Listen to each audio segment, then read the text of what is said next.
8 years ago, Horry County voters elected Philip Thompson as their sheriff. The first thing he did was hire a butler. Meet him, coming up next on Carolina People.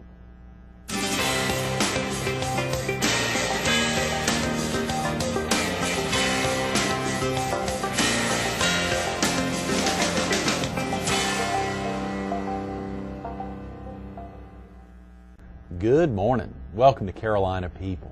This morning we're at Design It Retail Furniture Gallery on Highway 501 in front of the new Hard Rock Park. We're focused on 20 years of law enforcement service.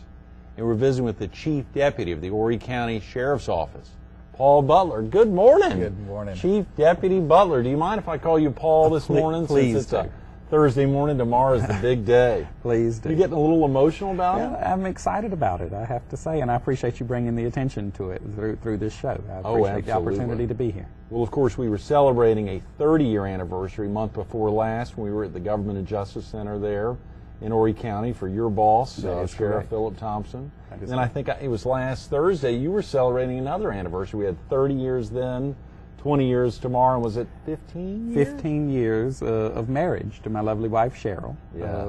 on May 1st, just a week ago today. Right. Yes, just a week ago today. How exciting, Paul. It has Hope been. you all had a big celebration for that. We did, and it's been a wonderful week and a wonderful month so far. Absolutely. You know, so much has to happen as you prepare for any anniversaries, but this is just another day for you in law enforcement service. Well, that's true, because we're kicking off our bike weeks now. Right. So, oh, yeah, that's right. That is the official start of Bike Week. So we're Yes. entering into that, and obviously time to focus on those things at hand. Right. It's the 9th through the 18th, so it kicks off tomorrow and runs through the 18th, and then the Absolutely. Memorial Day Bike Week will be, or that experience will be right after that. Absolutely. And then the month of May will be gone. I guess that's why I've never had an opportunity to reflect much on anniversaries, Right. because they're almost over when they begin.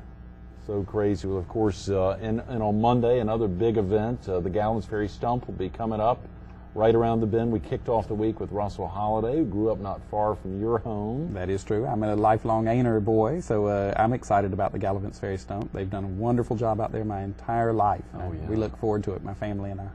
Since 1876. She was with us on Monday, and John Jenrette was with us, former member of Congress, on Tuesday, who's been traveling up to Galvin State Ferry for years. And of course, even on Monday, we talked about both you and your brother, because we were talking about highway patrolmen making such a difference there on the day of the stump, helping really make sure things flow well.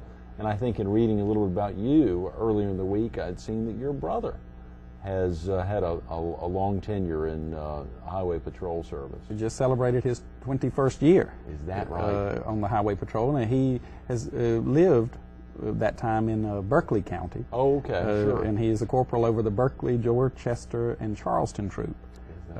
So he enjoys it down there. It's kind of been a home away from home. We've asked for him to come back many times. My mother would love for him to return. but I think he's comfortable there, and he seems to enjoy it, and they enjoy having him. How exciting, Paul. Real quick about yourself. I think you've already said it, but you grew up there in Ainer. Yes, I did. We were raised on a farm. It's a Gallivants Ferry mailing address, but we're close to the Ainer community. Graduated from Ainer High School, and live now about a quarter of a mile from where I've lived the majority of my life. Is that right? It's nice. It always feels like home. Is it just you and your brother? No, I have more siblings. I have a sister and 2 other brothers. My oldest brother lives in Conway, and my youngest still lives at home with my mother, but he travels. He works out of town. He's in Washington this week. Is that right? Yes. Son of a gun. And you're one lone sister. That is true. Yeah, so at Mother's Day we have to give 2 cards, one to my mother and one to my sister, who believes she's my mother. She's a little older than we were as children, so she raised us a lot. She was our babysitter and caregiver, and I spoke with her just yesterday, most every day. Yeah. Because we're very close family. Does she live here in the area? She does not. She's married to John Boyd, who was our former councilman. Yeah, former county councilman, head of the Justice Department down there at Orangewood County. Absolutely. He accepted a job as the president of a community college in Colorado. So he is out there, and she traveled with him. Right. And my mother's out there currently visiting. So is that right? I'll have to tape the program and show them. Yes, yes, very definitely. How exciting, Paul, for you. When was it? Was it growing up with any of your other brothers or even your parents? Of course, you highlighted your older brother who's down there in Berkeley County. Were the other two in law enforcement, or no, had your parents been, was your father? No, he was born, he had children late in life. Right. He was born in 1913. Oh, boy. So he went through World War II. He was in World War II in the Army. He lived through the Great Depression. And he had children later in life. As a matter of fact, he was 53 when I was born. Wow. And my youngest brother is 2 years younger, so 55 when he had his last child. His last child at age 55. That's correct. Wow. And the difference between the youngest child and oldest is 18 years. Is that right? So we had I guess we were on a farm in Ainer, and the two things he loved raising were corn and kids. Right. And he did a lot of both. And he raised us with very traditional values. He respected the law immensely. He followed the rules to a T. And I think that resonated with us as children, that law enforcement and government work is respectable work when it's done correctly and fairly. And that's kind of been our passion, and it's been a wonderful career. Well, I highlighted law enforcement service, and the service component is really central. Hearing you share with us earlier this morning, the service component for you is really the ticker. Absolutely, because this has been an opportunity. It's not been a job. It's not just been a career. It's been an opportunity to help people that otherwise may have gone without. And still today, 20 years later, I started this career with the idea that I would do it as long as it was fun and I felt like I was accomplishing something. Right. Well, I am. I still am, and I go home every day thankful for the opportunity I'm given and the opportunity to help others. Oh, yeah. Oh, yeah. You know, you think about that, and obviously for you, in reading a little about you, Paul, the excitement there for you having joined the Ainer Police Department, I think I saw 1988, so that was your first stint. And then a year later becoming its police chief. That's right. The youngest in South Carolina. I know. It was one of those things that my brother became a highway patrolman. Right. And, you know, that was an older time, and Ainer is still so. But in those days, I didn't necessarily choose this career. It chose me. He got on the highway patrol, and he liked it. He enjoyed it. He loves it as much today as the day he started. Right. And he was really good at it. And the Ainer Police Department needed an officer. They were about to hire a second full-time officer. Right. And they called me and asked me would I be interested. And they based that on his performance and knowing my family and believing that I would probably be as good if they gave me the opportunity. So I took that chance and accepted the chance they took on me. And 20 years later, it's still fun and it's still beneficial. How exciting. Well, of course, you had a good tenure there at the Ainer Police Department, I believe, prior to joining, was it the Horry County Police Department. Right, okay. I had 2.5 years at Ainer. The last year I served as their chief of police. Had a new mayor take over there, Miss Johnny Mae Timmons. Right. And she chose me to lead that police department. And in Ainer, it doesn't sound like that would be a big job, but you know, the smaller the town, the more responsibility one has. I bet. So in Ainer, you're not just the police chief, you're the head jailer and you're the head dispatcher. You could cover the sanitation department, the water department, and the dog catcher.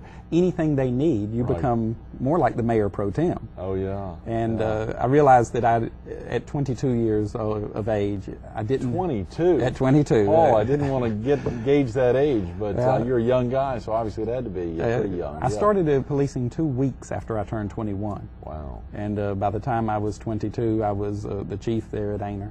And it was an excellent opportunity for me to learn. But I also, one of the main things I learned was that I needed much more experience to do a good job. The Horry County Police Department gave me an offer to come there. Right. And they helped me back at that time finish my degree. So I received my criminal justice degree while working with the county police. Great. And they introduced me to a lot of levels of supervision and policies and procedures and how they work and how you can use them to work for people that still guide me today. Right. So another wonderful experience while I was with the county police. That is critical. And of course, right now, as the chief deputy for the Horry County Sheriff's Office, to think about that and that role. What does that mean exactly, the chief deputy? Is that something that you run for office to get? Or? Well, no. Each county in South Carolina has a sheriff's office. Okay. And the sheriff is the elected law enforcement official. Right. Chosen by popular vote throughout their county to lead law enforcement. And that is each of the 46 counties. Each of the 46 unlike the solicitor, who may be 2 counties, the Correct. sheriff is 1. Okay. Or with the county police, where Horry County is the only one with a county police. Right. Every county has a sheriff's office. Mm-hmm. When Philip Thompson became sheriff, he appoints his chief deputy, and that was me. Each one has to appoint this kind of second in command. Right. And that person's responsible for the day-to-day actions of the sheriff's office to kind of set the tone and implement a philosophy that comes from the sheriff and bleeds down to the deputies, and that is my responsibility to oversee. So if it's going well, it's in large part because it's working well. Right. And if it's not going well, that responsibility lies on my shoulders. Boy, that's a big responsibility. Well, it's not when you're working with someone like Philip Thompson. He makes it fun, right. And he's a hard worker. He's with me. He's more like my partner. Right. I think, technically, on paper, it would appear more like I'm to be his assistant, but he's so much more like my assistant in many ways. He helps me tremendously every day. Right. And as much as he works with the public, he's still working inside that office. That's tremendous. Well, he shared that with us that day, the day of his 30th anniversary, the big celebration day for him, that a typical day can be anything. There's just not a typical day. And I know last week we were talking about the Police Unity Tour last Friday and all the activities that happened that day for all the riders, starting in Georgetown at 7:30 and then at Ocean Woods at 10:45, at 11:30 at Ted Collins, and then heading right over there to see y'all there in Conway. At 12:30, we hosted them for lunch. Right. And right. Those are opportunities that are brought to our sheriff's office that we're proud to have and host. Yeah. They've come from Florida. They're riding to Washington. They're bringing awareness to the sacrifices of police officers and their families. And for us to get to play a little tiny part in that we're very proud to be able to participate in that. And it was a fantastic event. We hope they'll come back next year. Oh yeah, absolutely. Brenda Christie was with us last week highlighting that, a warrant officer there in the Myrtle Beach Police Department who'd ridden on the tour a couple years ago. But to hear her talk about that and then to see the ceremony last Friday, it's a special. She was certainly the spearhead behind the success of that project. I worked closely with Brenda Christie, and she was fantastic. So detail-oriented. Oh, yeah. And she had it covered from top to bottom. She made it very easy for us to look good. Listen to that. Listen to that, Paul. And, of course, as you said, you're working so hard on a daily basis to make sure everything operates smoothly, but the sheriff's office has a lot going on, and I have said the sheriff's department in the past. The sheriff's office, as you highlighted, there's 46 sheriff offices statewide. Correct, and we do. We have a tremendous amount of work coming through our office on a daily basis, and that's in addition to the plans and projects. We're still trying to build a future. We don't want to be a reactive office. We want to be one that is setting a course for the future. That everyone can follow and see clearly the path and make sure that they are comfortable with.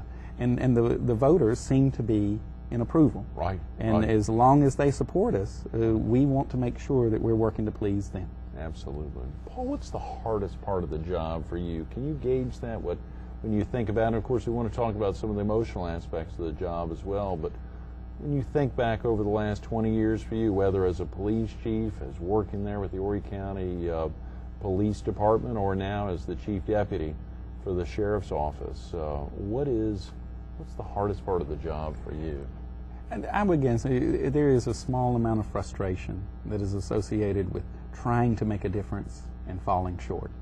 There are so many success stories, and those are the ones that are easiest to focus on, and those are the ones that one kind of builds the career upon.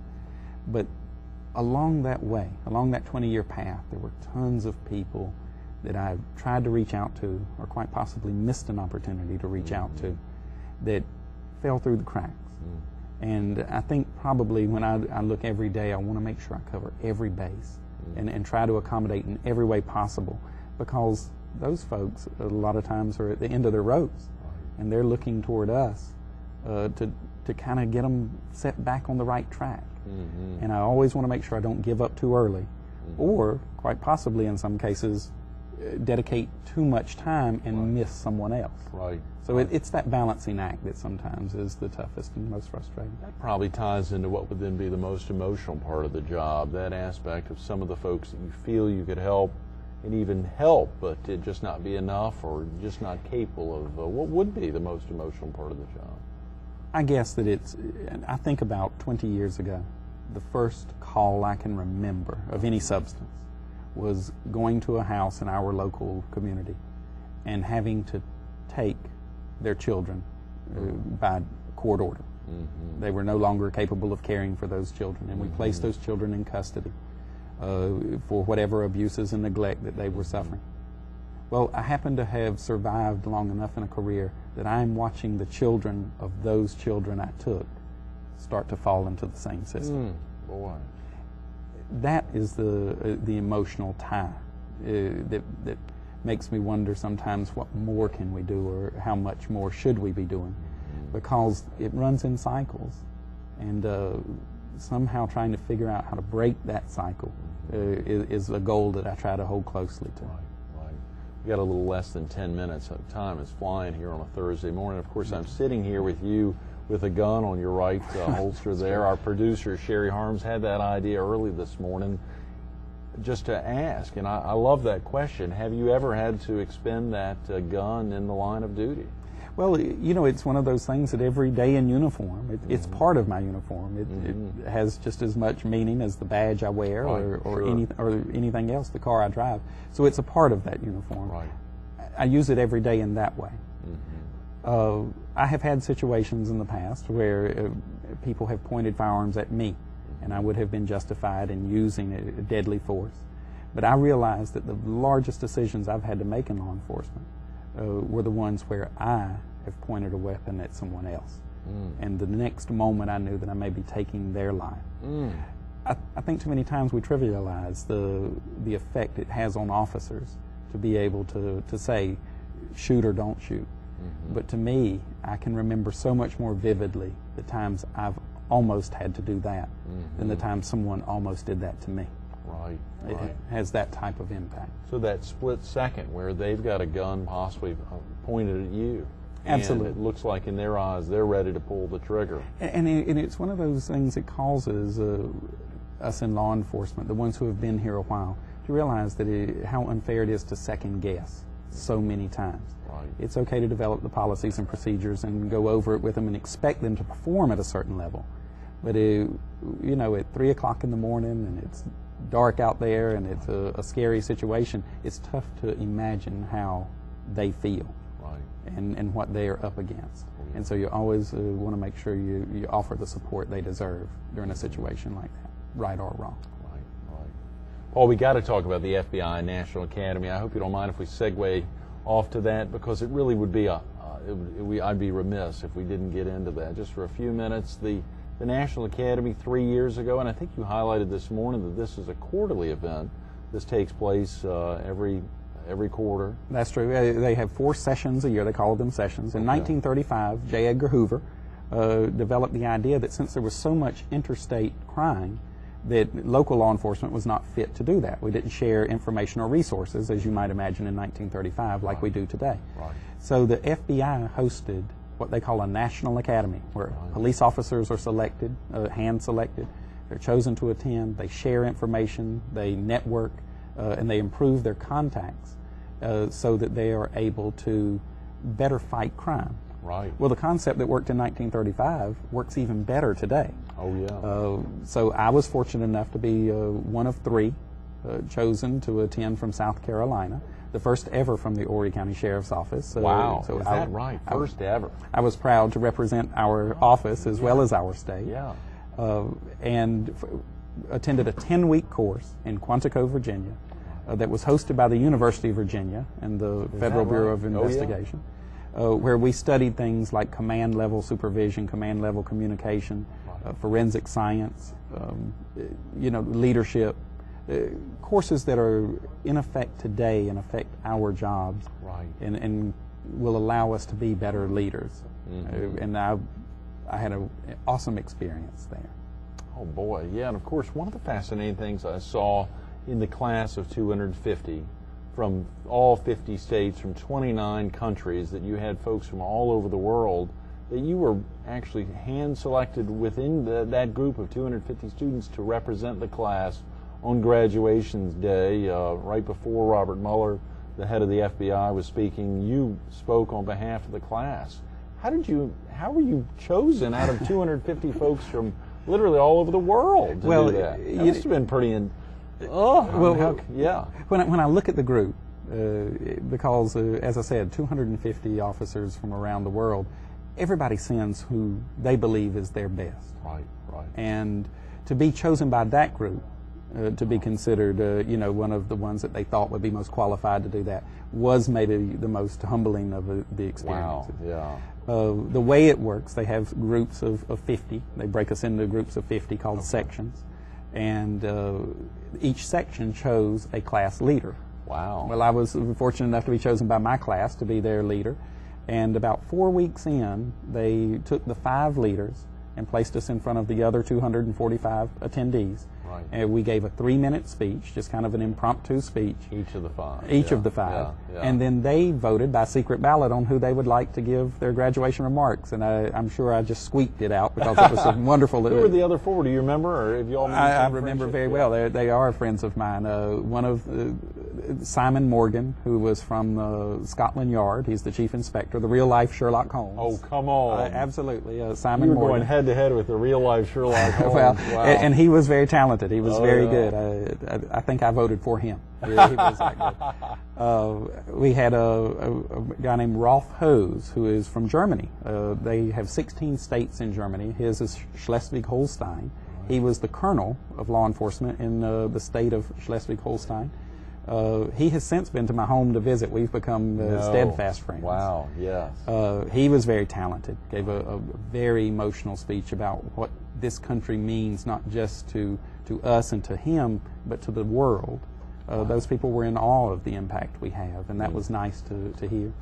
Wow. Several other candidates, a colonel out of New Jersey State Police and a sheriff in North Carolina. Is that right? All of it. Right up the street, right up the road, yes. Yeah, and so it was a competition, but it was very lighthearted, right. and I was flattered that they chose me to. You remember, and of course you probably had detailed notes and focused on that for 20 minutes.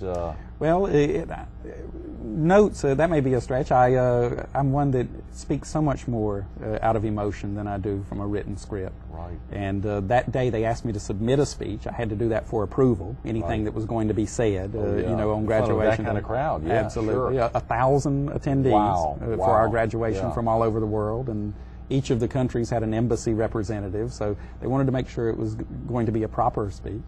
Yeah. They asked me to submit a speech, but I realized when I got up there that day that I had so much more I wanted to share than I had written weeks earlier. Right.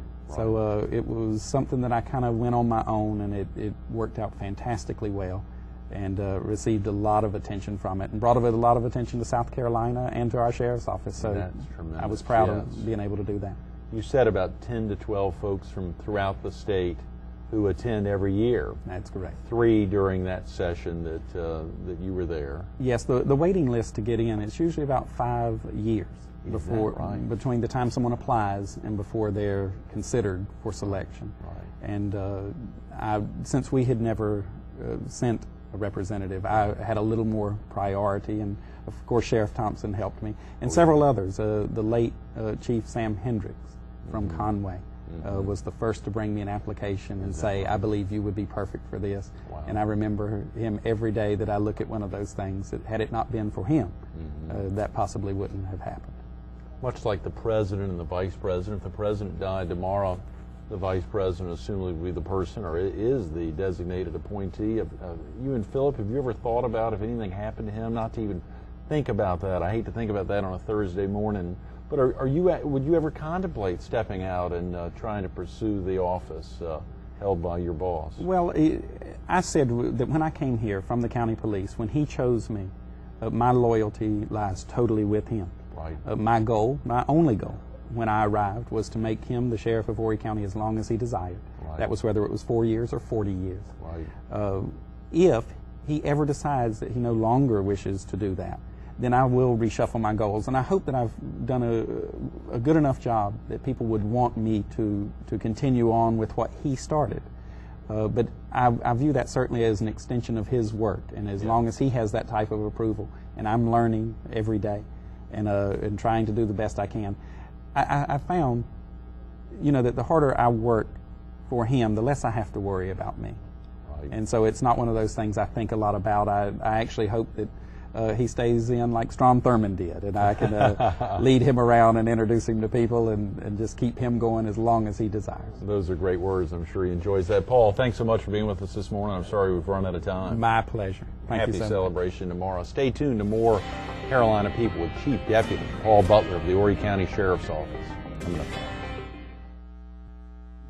We've never had a guest on the show, a father of two daughters, who'd get off without highlighting his two girls, and Paul's the same thing. He wouldn't let me get off without highlighting Emily, age 13, and Holly, age 6. He highlighted his beautiful bride of 15 years, Cheryl, and their 15th anniversary just last Thursday, a lifelong member of Ainer United Methodist Church. The focus was here on promoting his boss and promoting his 20 years of law enforcement service. We ran out of time and couldn't highlight his 2 years in Europe and the experiences therein. We ran out of time, but time's not running out on Paul Butler. Tomorrow, 20 years of law enforcement service, and now as Chief Deputy of the Horry County Sheriff's Office. Give him a call, celebrate 20 years and 20 more years plus to come. Paul, thanks so much for being with us this morning. It's been fantastic.